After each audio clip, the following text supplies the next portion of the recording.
প্রিয় হিন্দু ভাইদের উদ্দেশ্যে কয়েকটা কথা বলি। আপনাদের ধারণা আপনারা নাকি আমাদের দেশে সংখ্যালঘু এবং আপনারা নাকি আমাদের দেশে নির্যাতনের শিকার। আচ্ছা ভাই, তাহলে আপনাদের কাছে আমার কয়েকটা প্রশ্ন। আচ্ছা, আপনি যে ভার্সিটিতে পড়েন, সেই ভার্সিটিতে কখনো আপনাকে বলা হয়েছে যে তুই হিন্দু, তুই ভার্সিটিতে পড়তে পারবি না? আপনি ভার্সিটিতে যে হলে থাকেন, সে হলের কোনো একটা ছেলে বা মেয়ে আপনাকে কখনো বলা হয়েছে, আরে তুই তো হিন্দু, তুই আমাদের সাথে আমাদের এক বেডে বা আমাদের এক রুমে থাকতে পারবি না? এমনকি কখনো বলা হয়েছে? না, কখনো বলা হয়নি।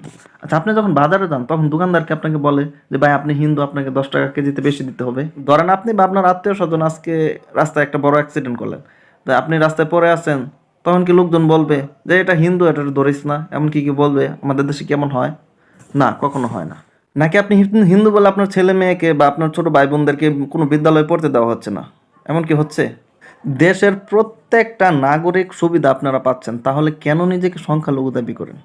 এখন বলুন ভাই আমাদের মন্দিরে হামলা করা হয়, তাহলে ভাই আমি কয়েকটা কথা বলি শুনেন।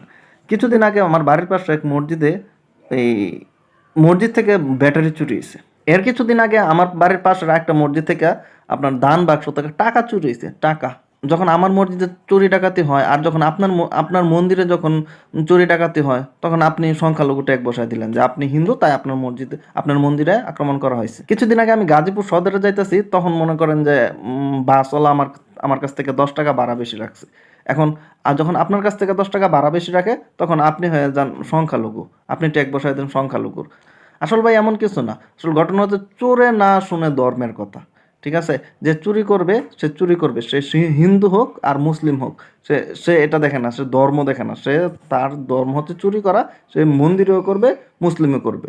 এখন আপনার মন্দিরে যখন চুরি হয়, তখন আপনি বসায় দেন যে এই সংখ্যালঘু ট্যাগ। ধরেন রাত 12টার পর আমার বোন রাস্তায় বের হলো, এখন রেপিস্টার কাছে রেপ হলো। কিন্তু যখন আপনার বোন রাত 12টার পর বের হলো, যখন রেপ হলো, তখন কি হলো? এই সংখ্যালঘু, আপনার সংখ্যালঘু, তাই আপনার বোন রেপ হয়েছে। ভাই এমন কিছুই না ভাই, আপনি আমি এই দেশেরই জনগণ। ঠিক আছে?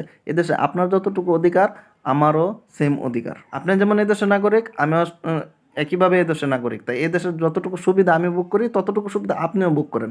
আবার যতটুকু অসুবিধা আমি ভোগ করি, ততটুকু অসুবিধা আপনিই ভোগ করেন। যখন আপনার সাথে যখন অসুবিধা হয়, তখন আপনি কি করেন? এটাকে সংখ্যালঘু টেক বসাই দেন। আসলে ভাই কেউই সংখ্যালঘু না।